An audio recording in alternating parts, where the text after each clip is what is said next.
I wasn't expecting to see something so strange and inspiring on one of my recent hikes to a field site in Yellowstone. From a distance, I spotted 2 pronghorn antelope. They're common enough here, you see them all the time. But something about the larger one stopped me in my tracks. Her shape was wrong, not the way you'd expect a healthy pronghorn to look.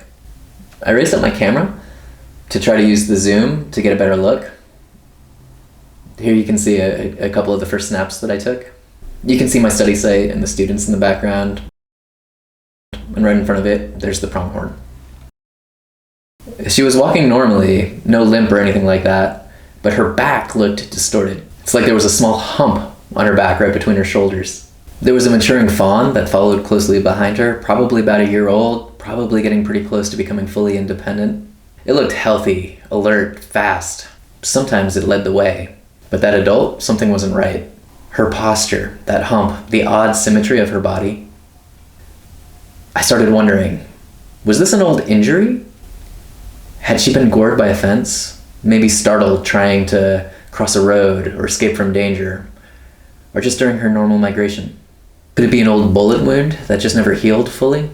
There's no way to know for sure, but one thing is certain, this is a wild animal that had suffered and survived.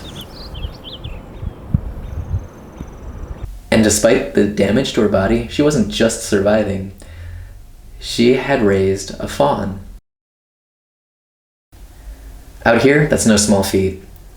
Every day is a battle for food and shelter and safety.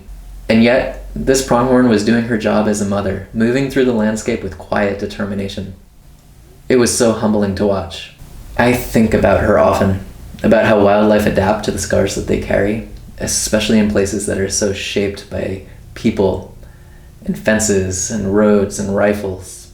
If you've seen an animal like this or have thoughts on what could have caused her injury, leave a comment. I'd love to hear from you. And if you're visiting Yellowstone, be on the lookout. Let me know if you see her.